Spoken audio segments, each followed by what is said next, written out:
My name is Gabrielle Trainor and it's my great honour to be Chair of Barnardos Australia. We're here to celebrate the life and work of a remarkable woman, Louise Voigt. We celebrate Louise as a reformer and an activist. We celebrate her as a wife, a mother, a grandmother, as well as a friend, a leader and a mentor, as a rare, larger-than-life person, an occasional thorn in the side of government, and above all, we celebrate Louise Voigt as a tireless contributor to a better world. It's just wonderful to see so many people here today. Louise would be embarrassed, but probably a little bit chuffed. You're all distinguished guests, but can I particularly welcome Louise's family, especially her beloved husband Lothar, children Marinda, Alice and Rohan, and grandchildren Bree, Hope, Aurora and Matilda.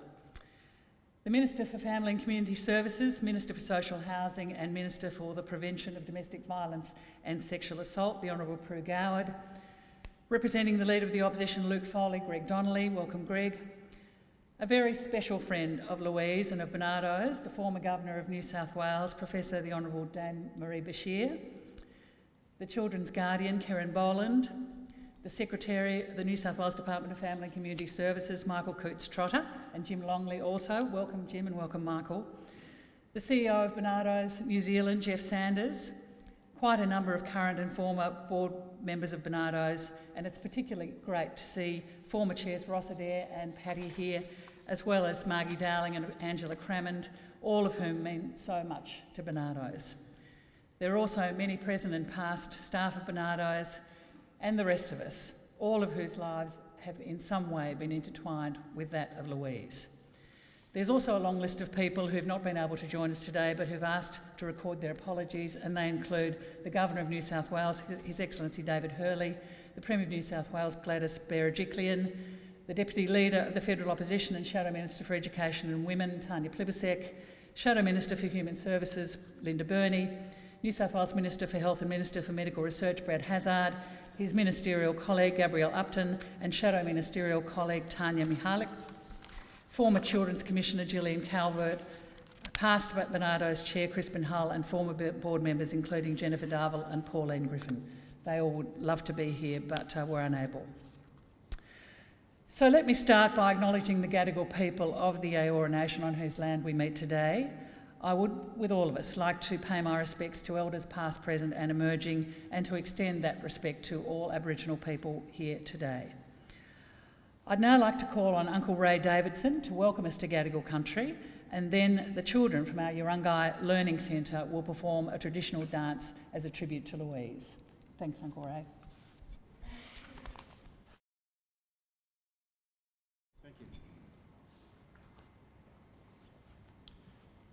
Good afternoon, everyone. Ministers, special guests, ladies and gentlemen, welcome. Just before I begin to do the welcome to country, I'd just like to say very quickly, you go through life and you meet really special people, as this lady we're celebrating today, and there's another lady sitting over here. I've been fortunate enough to, in my walk of life to actually meet these people, and it's really funny. But all the people that have impacted on my life greatly have been females. And to come along today and have the honour of welcoming you to country and welcoming all of you to Gadigal land, which these people walked on, it's quite amazing to me. So once again, to each and every one of you, welcome. My name is Uncle Ray Davison. I'm here today on behalf of the Metropolitan Local Aboriginal Lands Council. The Lands Council and its members being the custodians to the clan groups of the Eora Nation give me permission today to come along and welcome you all to the Eora. It's quite amazing as well. Also being a traditional man, I'm here on behalf of the traditional owners and to welcome you to country.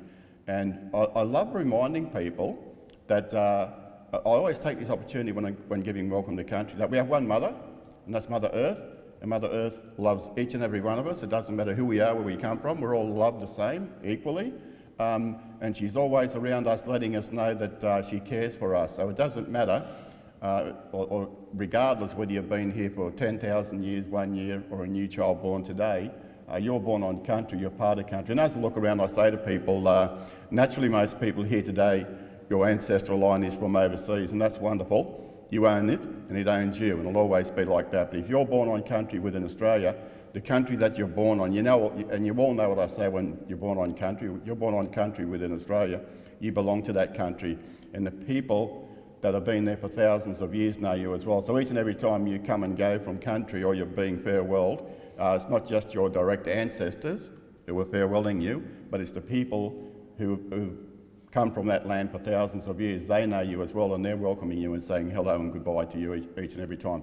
Look, really quickly, just a lovely reminder about Mother. She's looking after us each and every day that we walk around. We only have to open our eyes up. Now, I walk around and I say, you people may see tar and cement every day, and naturally I do too. I see tar and cement, but I also see and feel traditional land, and I know that I'm on it every day.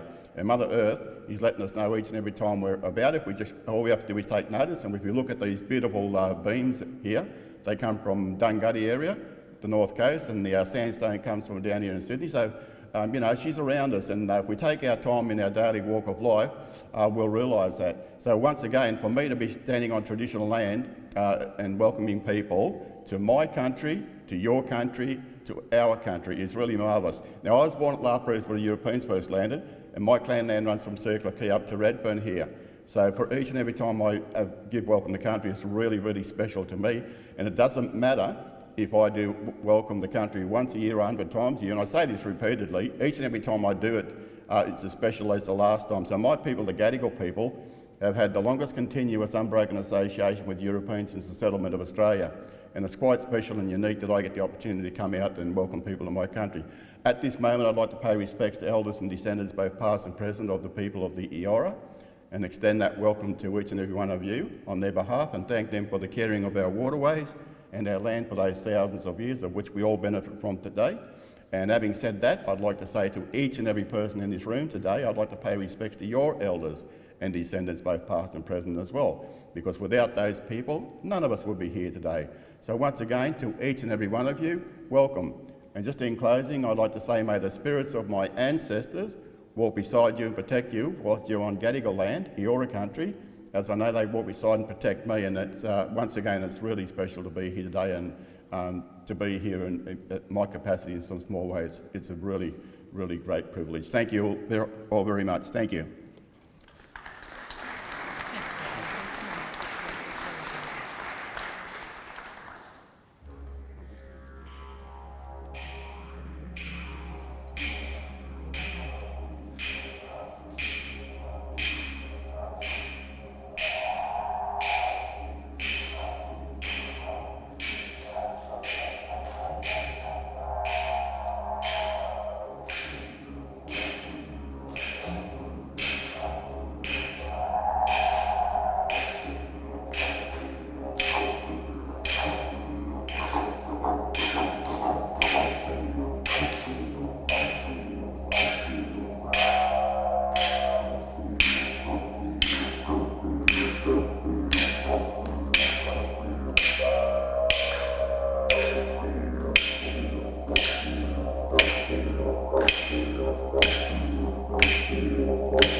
Thanks so much, Uncle Ray, for that wonderful welcome to country, and Uncle Bruce and the Yungai children, and Viv Freeman for that lovely performance. Louise would really have adored it. So I'd now like to introduce the Minister for Family and Community Services, Minister for Social Housing and Minister for the Prevention of Domestic Violence and Sexual Assault, the Honourable Pru Goward. Thanks, Minister.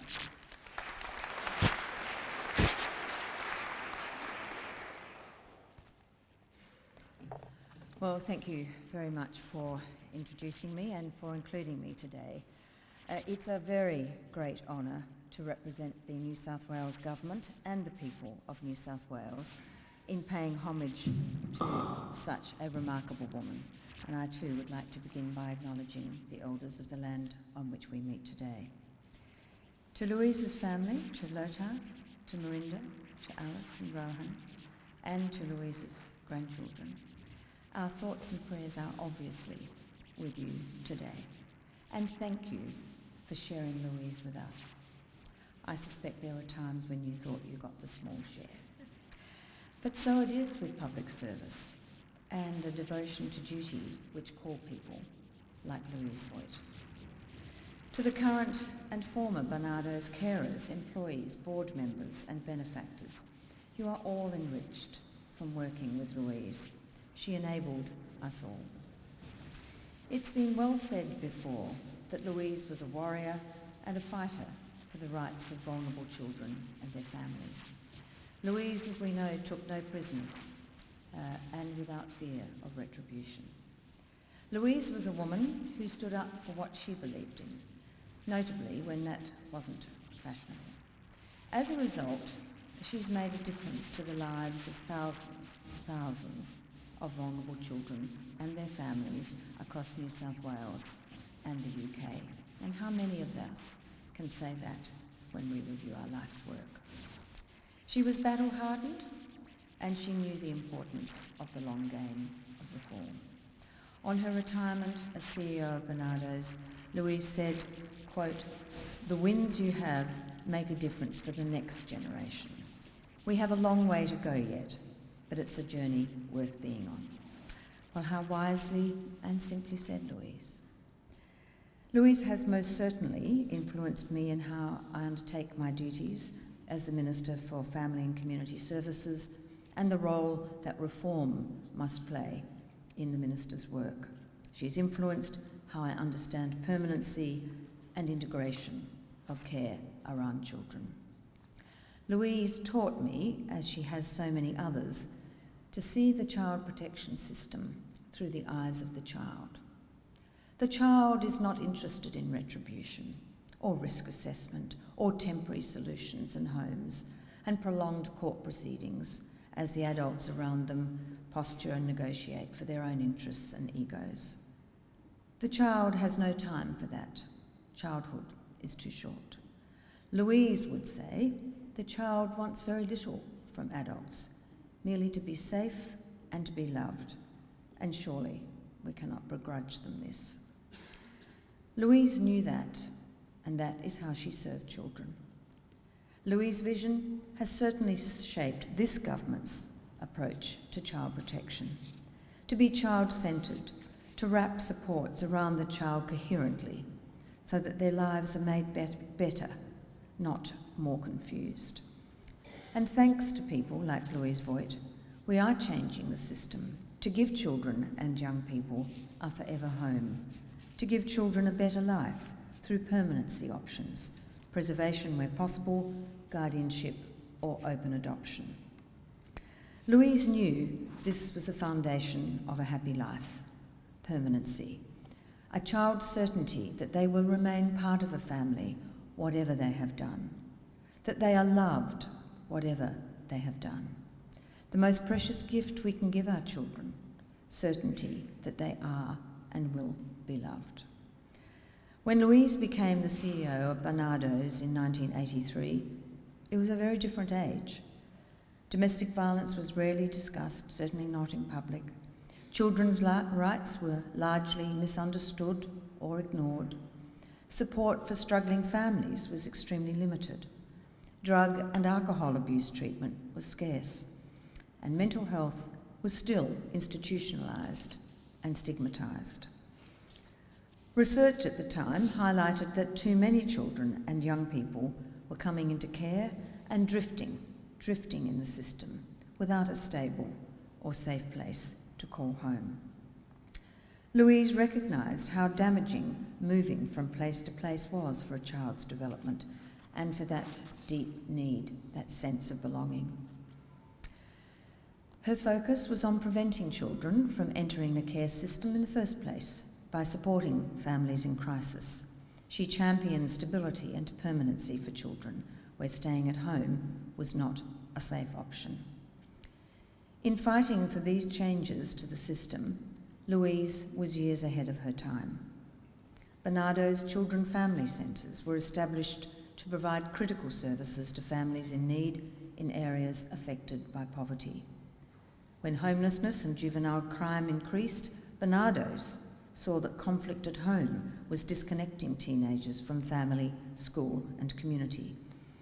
Under Louise's leadership, Barnardos welfare staff worked to reconnect teenagers with their families through mediating conflict and stopping young people from leaving home too early. Recognising the need for permanency for children unable to live with their families, Barnardos became an adoption agency in 1985 and pioneered the practice of open adoption for non-Indigenous children in Australia. Before Louise's intervention, adoption had remained something to be kept secret. Children often knew nothing about their birth families, and in fact, many didn't even know they were adopted. The historical stains of forced adoptions tarred the community's embrace of adoption as a permanency solution where restoration was impossible. Adoption was feared and fiercely opposed. Those who, like Louise, supported adoption took on most of the rest of us. She spent years outspokenly lobbying governments, oppositions, the bureaucracy and the social welfare sector, and she must often have felt very alone. But as rightness does, Louise eventually prevailed with her fellows. Through Louise's guidance, her skill, and the patience that comes with knowing what is right and why it was wrong, the importance of permanency in a child's life became understood again, only differently. This time, it was permanency based on openness, not secrecy. The importance of a child knowing their life story then became a core part of good child protection practice. As Louise knew, at the heart of open adoption lies one profound understanding that human beings need, no, in fact they demand, to know the path that brought them into being before they can confidently place their feet upon the path of their own destiny. It is fair to say that her passion and determination contributed to the legislative change my government implemented in 2014, including the Safe Home for Life reforms, which seek to keep more children at home with their families and achieve permanency for those children unable to stay home. It's a fitting tribute to Louise that this year in New South Wales we have reached the highest ever number of out-of-home care adoptions, with more than 100 adoption orders. We continue to have a higher number of open adoptions from care than all other states in this country combined. And without Louise, that would never have happened for those children. Louise personally oversaw the adoptions of 246 New South Wales children over 30 years from 1983. And open adoption is now one of the preferred options to long-term foster care in New South Wales. When making plans for a child, a court must now consider adoption ahead of a life spent in care. Louise's vision has drawn breath. With a strong focus on evidence-based accountability, Louise commissioned the world's first long-term study of outcomes for children following open adoption, long before the rest of us even knew that we needed to know. Barnardos is currently undertaking research into the life outcomes of more than 200 children who were adopted over those 30 years. The research looks at their education, their career, their relationships with both their birth and adoptive families in order to further learn about best practice approaches to working with children who are adopted. Louise also championed Barnardos Child Centre's outcome-based management system, case management system. It's called My Story, and it aims to help preserve a child's history and identity, as well as enabling their participation in decision-making. Louise led reform for vulnerable children and communities with courage and a great commitment to social justice, including the delivery of quality services to Aboriginal children, young people and their families. Under Louise's leadership, Barnardos was the first organisation to achieve full accreditation with the Office of the Children's Guardian in 2004. 3 years later, Barnardos was accredited as an adoption service provider and became the first out-of-home care service to sign a deed of agreement to provide all case management services for its children.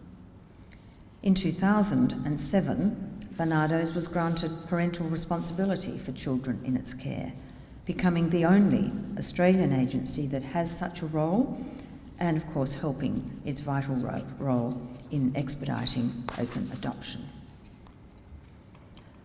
So Louise, we are all indebted to you for your love and vision, which has, with your indomitable, larger-than-life character and certainty of intellect, forged a powerful force for children that cannot and could not be denied. Vulnerable children in New South Wales will live better lives because of you. All of us understand more deeply the foundations of childhood because of you. And Louise, because of you, there is lightful wisdom in the darkness of fragility and fear. Louise, we and the children cannot thank you enough. Thank you.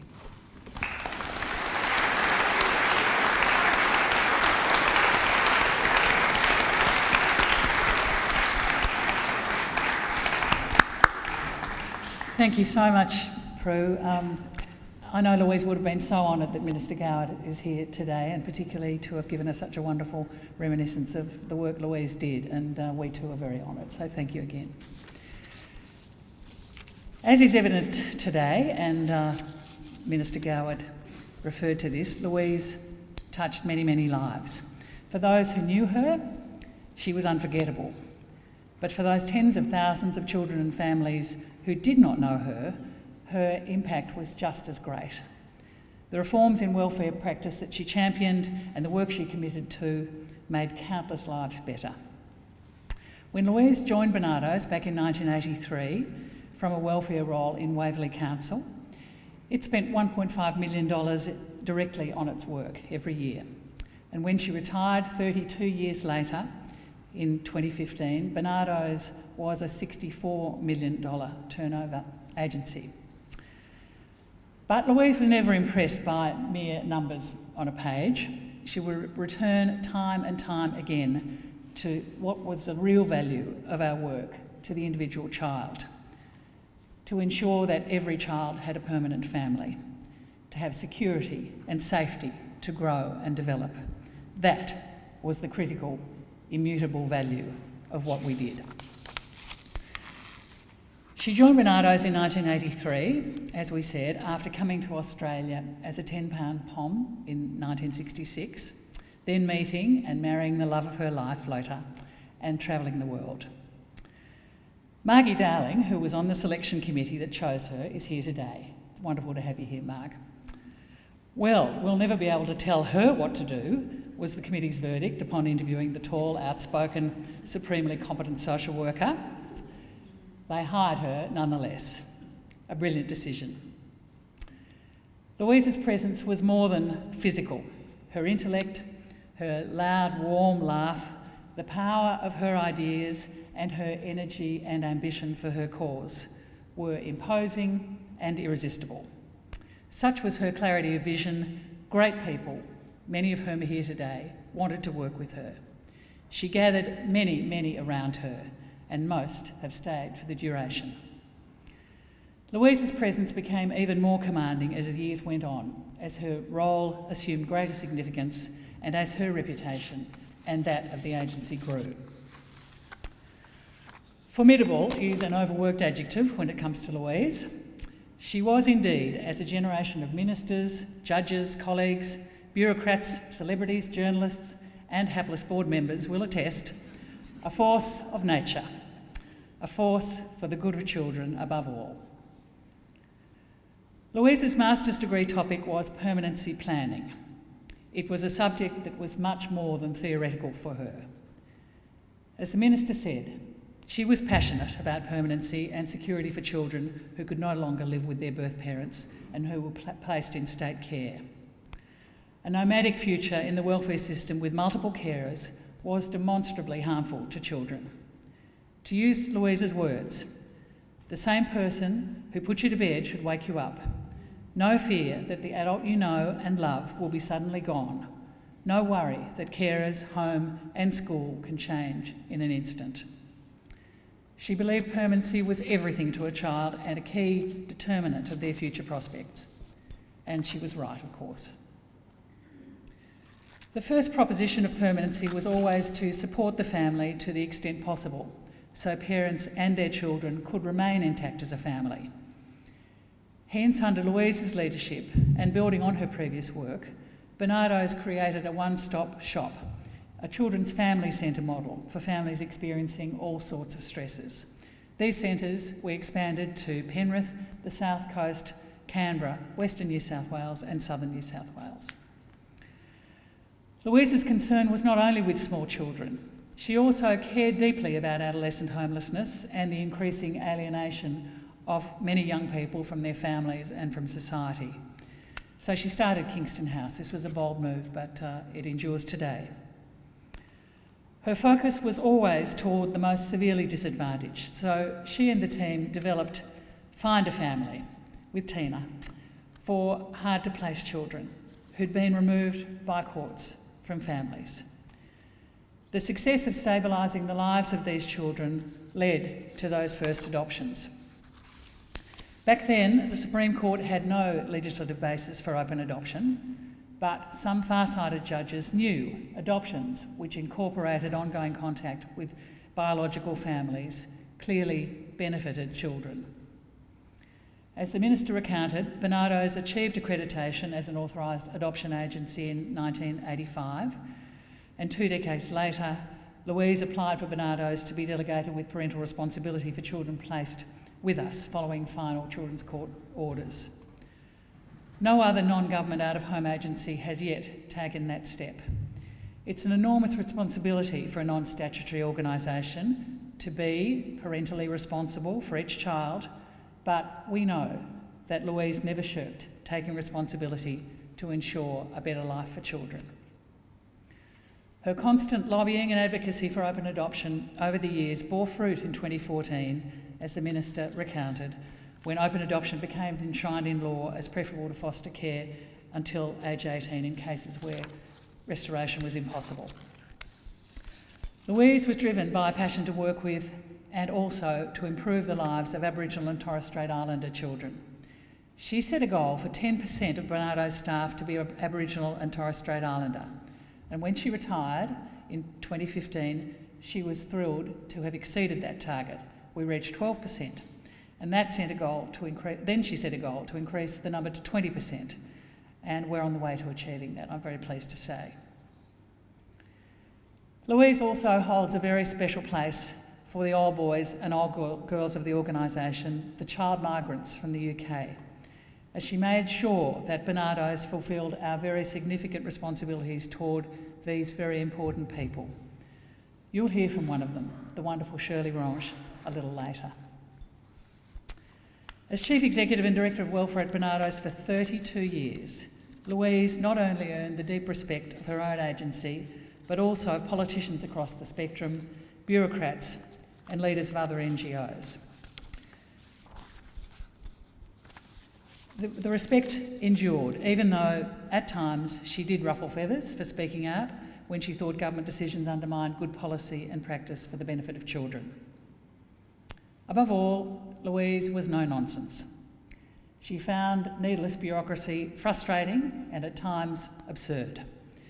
And she at least feigned patience when a new welfare trend emerged. If it proved unworthy, she methodically set about dismantling it. She was a reformer, a visionary, and a pragmatist. She could be wickedly funny and sardonic, at times terrifying, and when she chose, utterly charming. Her staff revered her, and her retirement in 2015 was a watershed event for us. She loathed anything she regarded as showy, and she managed Barnardos with thrift. The money should go to the work with the children, not to accumulating surpluses.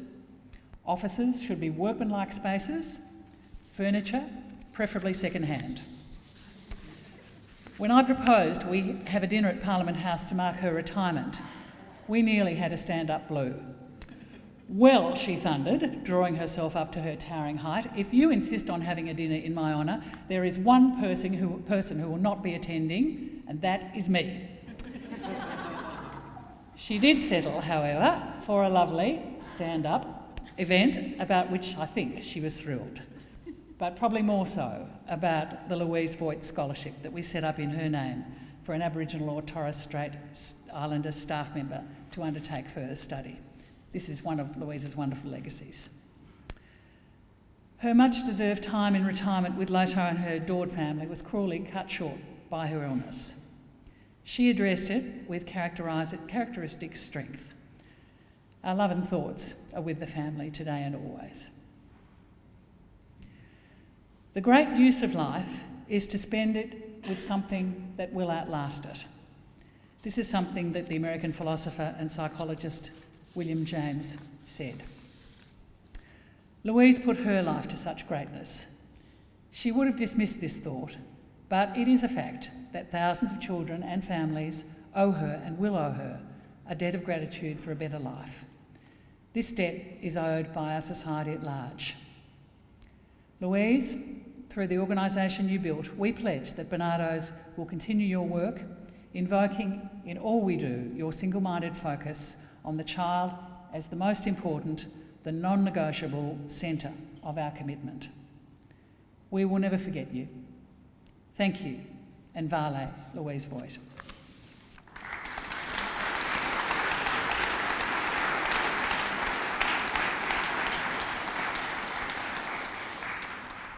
Now we have two tributes, one from Barnardos UK and one from Barnardos New Zealand. On behalf of Barnardos UK, Shirley Ronge, who is a child migrant and she's chair of Barnardos Old Boys and Girls Reunion Club, she will share a few words, followed by Jeff Sanders, the Chief Executive of Barnardos New Zealand. Thanks, Shirley.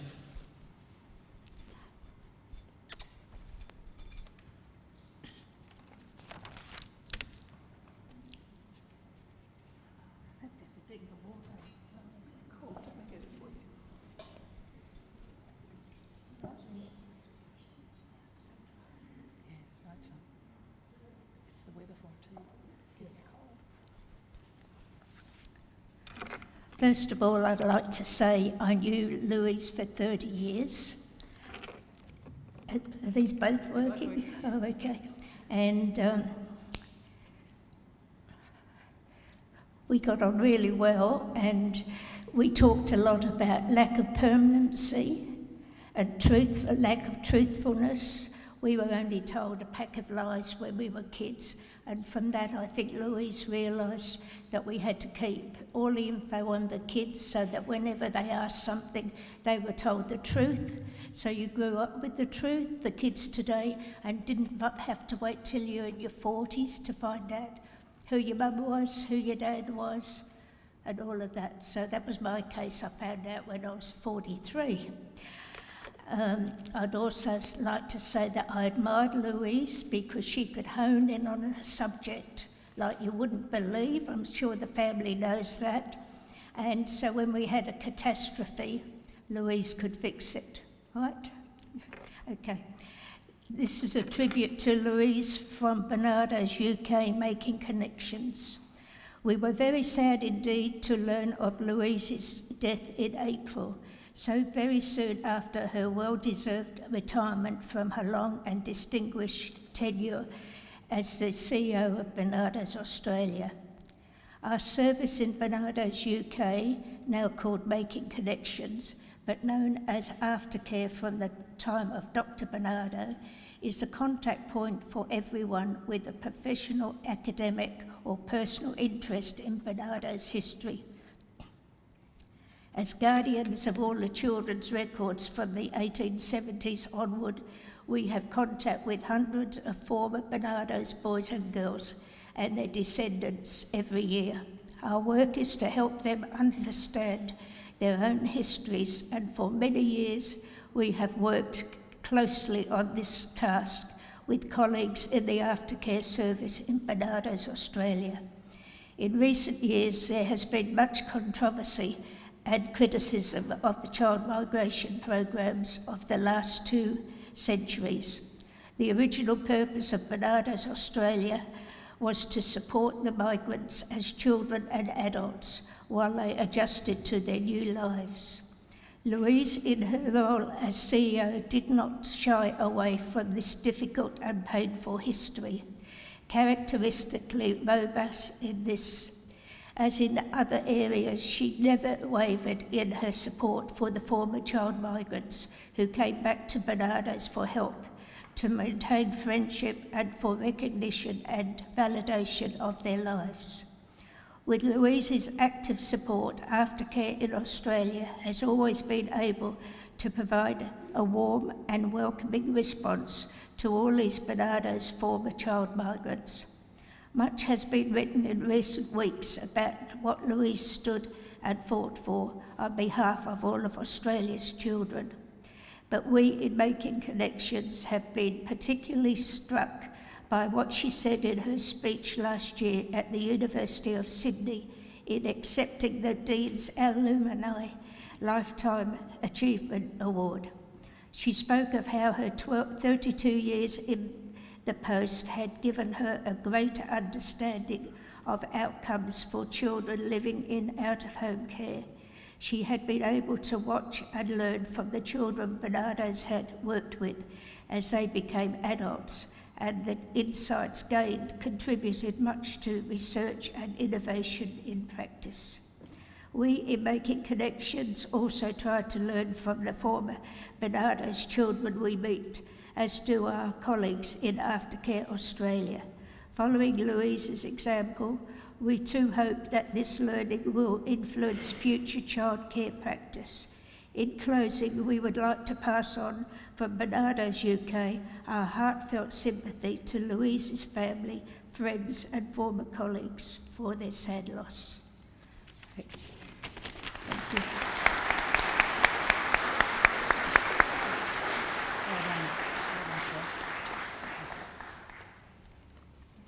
Thank you. Thanks, Jeff.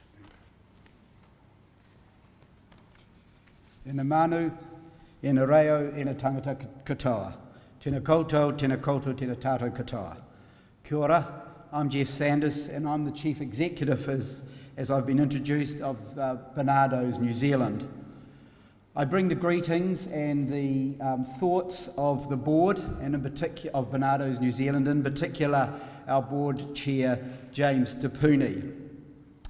When we heard that this memorial celebration for Louise's work was to be held, it was a priority for Barnardos New Zealand to be represented here.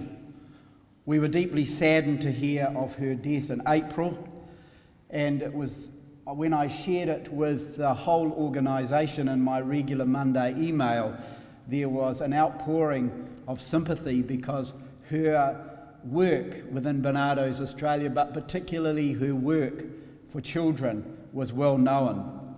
In particular, I want to acknowledge to Alice that one of our staff people, I've forgotten her name now, but Millage, Kerry Millage was your flatmate, I believe, and you've become a little bit known in Barnardos because of that, and she sends her love to you. But we wanted to be here, we needed to be here. Louise was the chief executive of Barnardos Australia that held our organisations together. Probably because she was the longest serving of us, but that she knew the importance of holding on to the work for children across the whole of this planet. I enjoyed, but was in awe and sometimes a bit fearful of the intellect of Louise. She was a passionate advocate with a huge social work knowledge. I don't come out of the background of social work, and so when I was talking to her, she would take me to places that were in her professional expertise.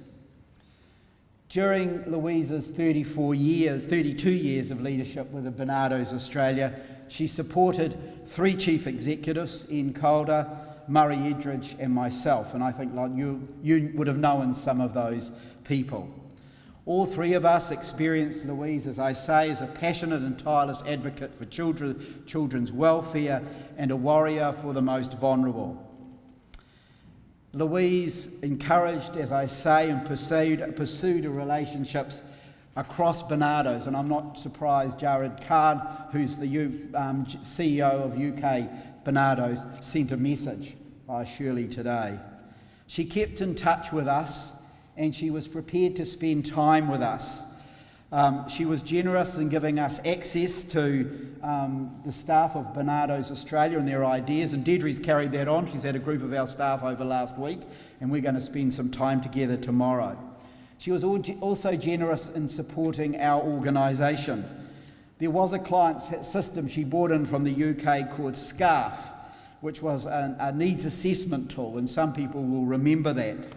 Louise allowed Barnardos New Zealand access to that tool, and then allowed her staff to help us set that tool up and introduce it into our environment.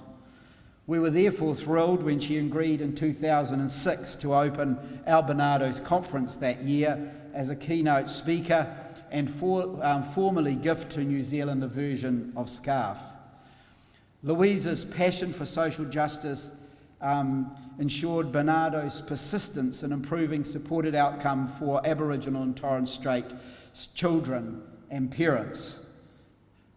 She was always interested, and that was the one topic that we were able to talk about with our own treaty-based approach.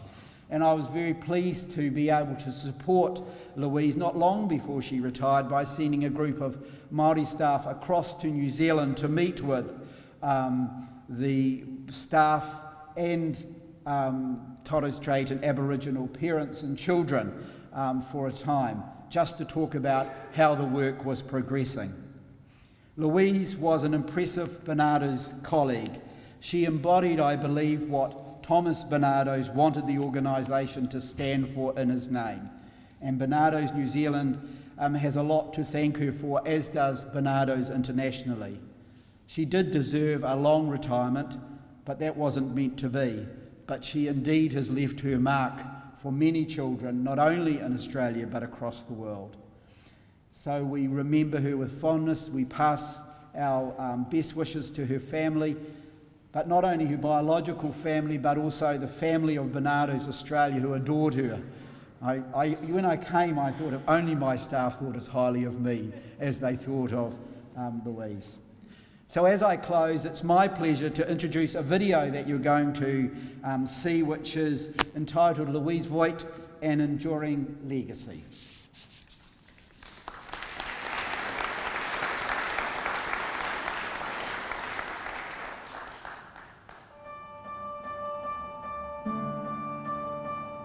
Well, Louise was a woman of huge foresight and vision, developing models 40 years ago that are maintained today and are seen finally by government and other agencies to be exactly what's needed. But still with the same concept of integrated service delivery to keep kids at home with family. So when Louise joined Barnardos, she moved to Barnardos from Waverley Council and brought the concept of the temporary family care model, based on the concept of family support and the other concept of women supporting women to parent their children, but all premised on the birth parent and the foster parent working together to get those kids home.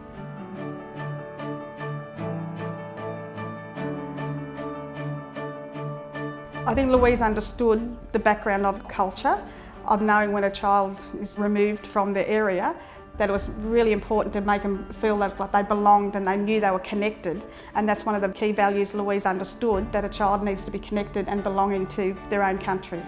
One of the core values that Louise instilled in me and all the staff that work for me is the keeping the child central.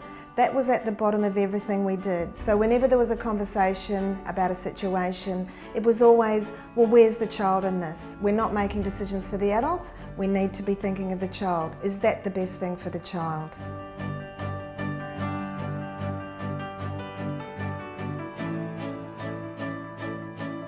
So the parent could walk in there with their children and not have to tell their story more than once, and to have services delivered that assist that parent to maintain the care of their child at home. She wanted to take good services out to where the need was greatest.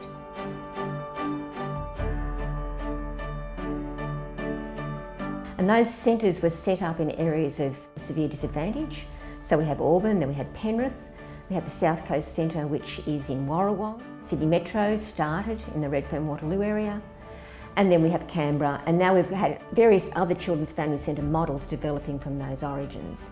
And now we have sort of like a Children's Family Centre network of services in Western New South Wales.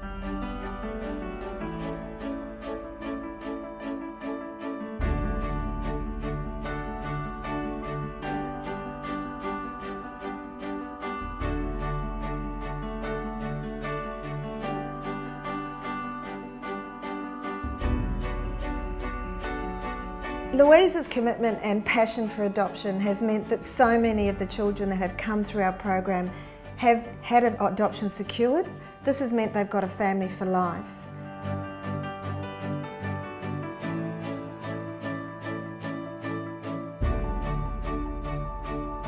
So when we first had our first Barnardos Indigenous group, we started off with 12 Aboriginal staff, and now we actually have 52 Aboriginal staff that we meet once a year.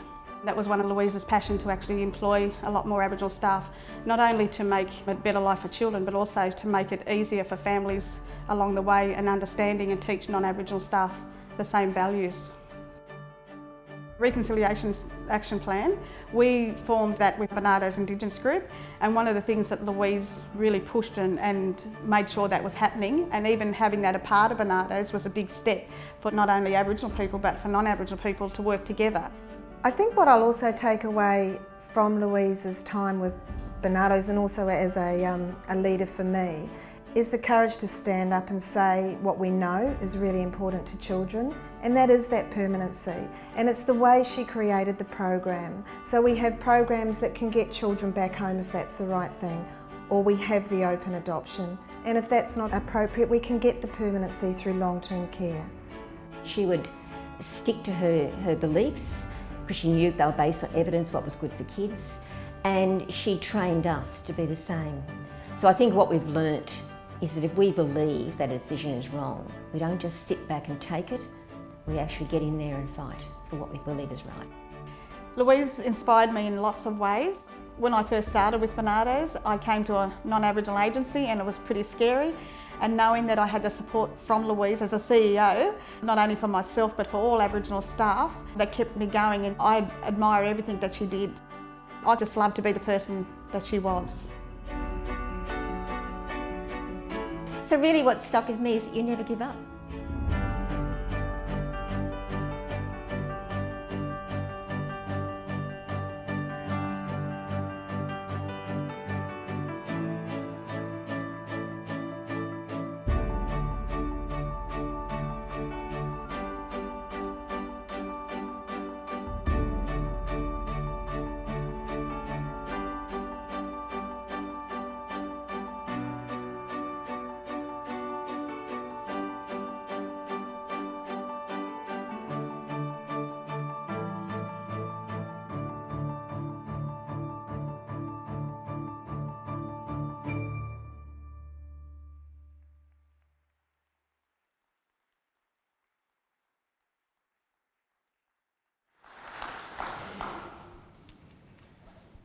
Gosh, that was absolutely beautiful, wasn't it? What a life. I'd now like to invite Lothar Voigt, Louise's husband, to say a few words on behalf of Louise's beautiful family. Thank you, Lothar.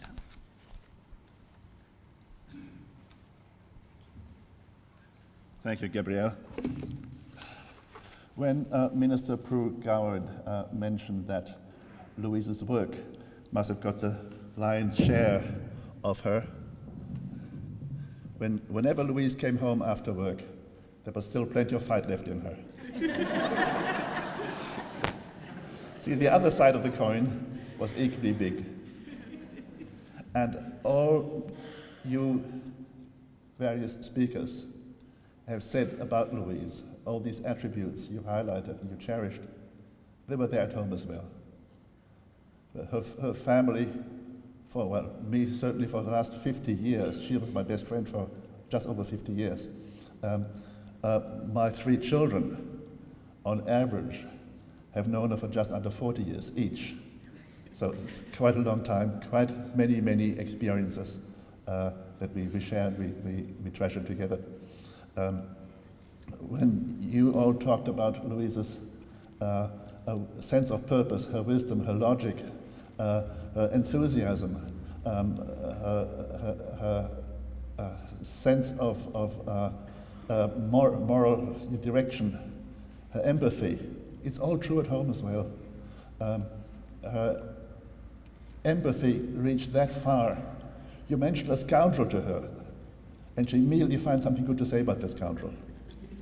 And invariably. Her last 2 years were not bad, considering. She had some chemotherapy, which wasn't all that bad either. After that, she was as happy as always.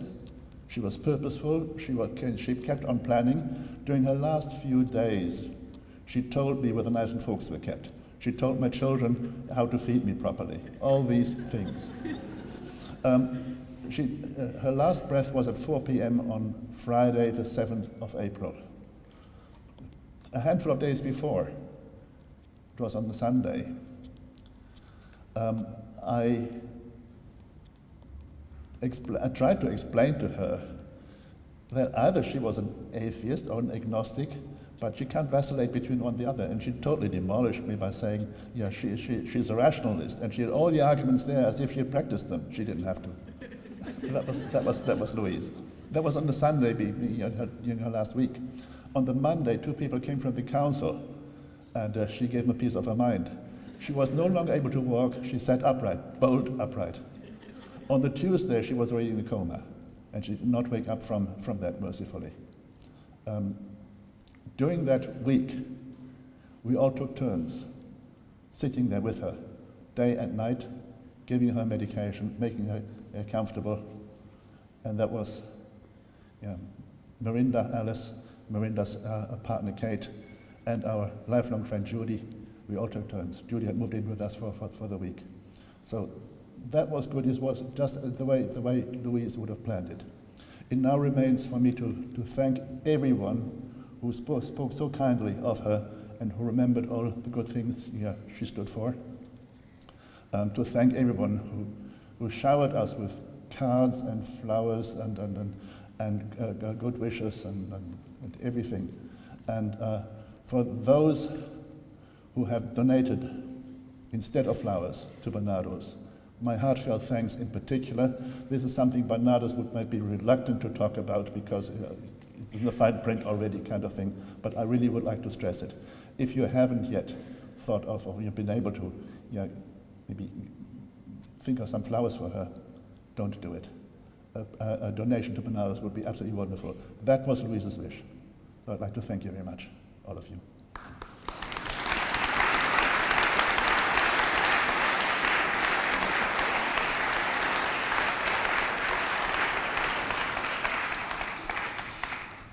Thank you very much, Lothar, and our love and thoughts with you all the time. And you can see what a great partnership Louise and Lothar had over those 50 years. And she wouldn't have been able to achieve, I don't think, what she did, the amazing things that she did with Barnardos, had she not had the support and love of such an amazing and wonderful family. So thank you all very, very much, and we think of you all the time and will continue to do so.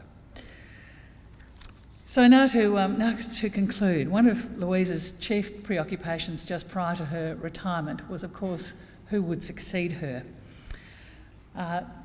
We were thrilled to appoint Deirdre Cheers as the CEO to follow Louise, to try and step into those very big shoes. And thankfully we did so with Louise's wholehearted blessing. In fact, our lives would not have been worth living had we not had Louise's wholehearted blessing. So it's a great pleasure to introduce Deirdre Cheers.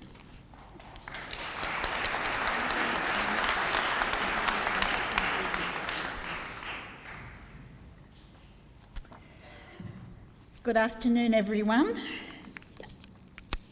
Wonderful DVD, and thank you, all of you, for being here.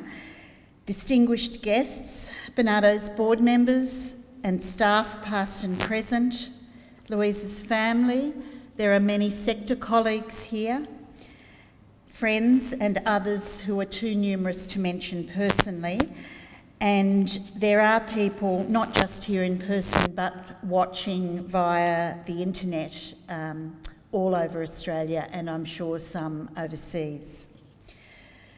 So in being the last speaker, in drawing the memorial celebration of Louise's life and legacy to a close, I want to share with you as well her commitment not only to children, young people and families, but also to women and to women's careers. And also a few personal memories of my own and my own time working with Louise. Louise was an avowed and unashamed feminist, a young woman in the 60s and 70s who believed that women not just could but should lead. She walked the pathway of leadership proudly, and on the way she demonstrated the way to leadership to many, many women who are present here at the university today, as well, of course, to her own daughters, Marinda and Alice, and in time her 4 granddaughters, Bree, Hope, Aurora and Matilda, will also follow in Louise's footsteps, I'm very, very sure. In her early years of leadership at Barnardos, Louise took care to choose her managers well. She mentored them closely, and she always let them get on with the job of looking after the children and families. As many of you know, I was one of those young managers when I first came for an interview with Louise in August 1985. And I apologise to anyone who has heard this story before because I have actually mentioned it a few times. When I was interviewed by Louise and the then Auburn Centre manager in August 1985, it was in the closing months of winter in a closed room, and both of them smoked non-stop throughout the whole interview. And I'm sure some of you here are old enough to remember when totally acceptable practice was to smoke in the workplace, and I must add that I happened to be 8 months pregnant at the time. And I don't think I batted an eyelid. She frequently gave sage and sensible advice to all of us about being a woman and parenting.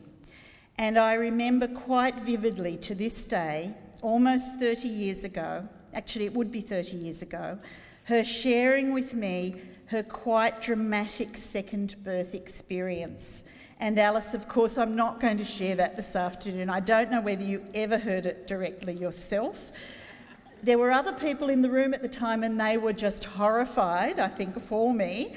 But with respect to Alice and not mentioning it, I must say I was very relieved when my own experience didn't actually mirror Louise's. On children, she very often spoke to us about the importance of the everyday ordinary. And the everyday ordinary phrase was later made very academically popular by a fellow by the name of Professor Robbie Gilligan for Ireland, but Louise was talking about that long before it appeared in any social work or related literature. She believed profoundly in the importance of children just being around you, and she told us all of that many times. Just being around you while the everyday activities of life take place, knowing that children learn profoundly by modelling adult behaviour and relationships.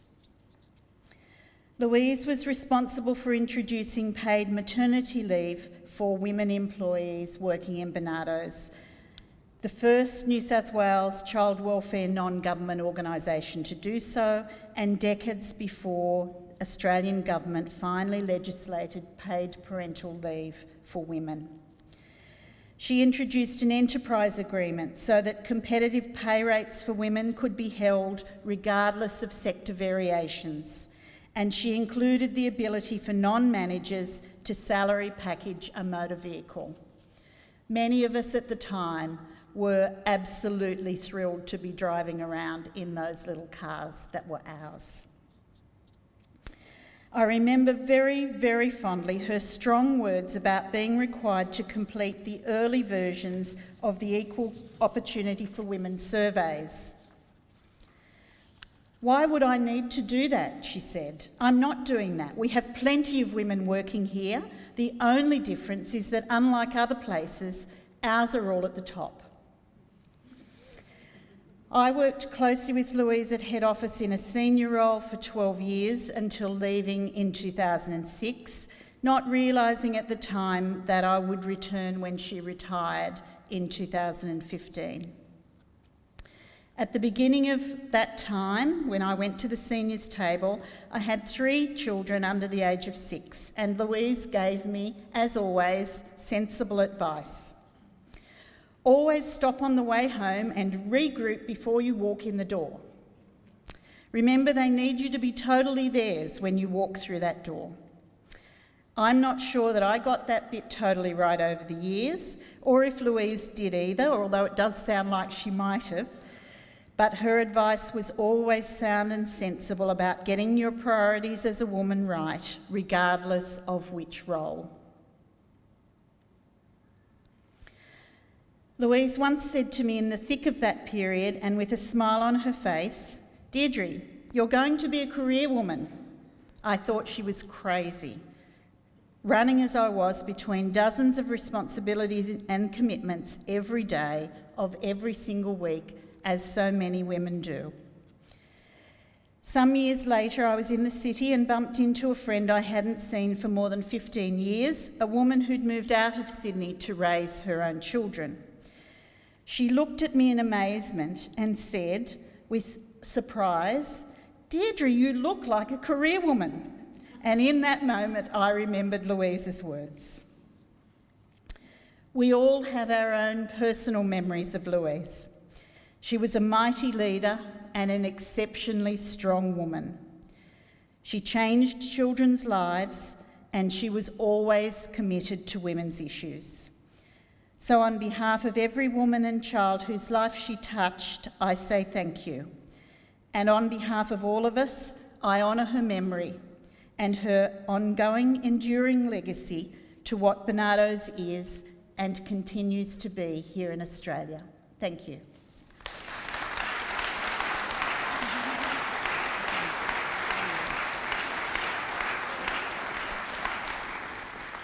So now just a few thank yous. Of course, thank the Minister, thank Dame Mari, thank all of you who've found time in your busy schedules to be here with us today. It means an awful lot to us at Barnardos, and I know it means an awful lot to Louise's family. I'd also like to thank Guy Morgan, who has lent us that wonderful portrait of Louise that was a finalist in the Archibald Prize for us to have here today. Of course, I'd like to thank the Barnardos staff who've put this wonderful memorial together. They've worked very, very hard putting together that wonderful video, organising everything today, thinking about it very hard and thinking about it with so much love and commitment. Thank you everybody. And Lothar, of course, was very gracious in reminding everybody that I think Louise regarded her demise, in fact she told me, as a great opportunity for fundraising. So don't hesitate, there are envelopes at the back. So please now join us in refreshments and we can share our own stories of Louise, of which there are so many, together over a cup of tea. What a life, what a legacy. Thank you very much for being here and sharing it today with us.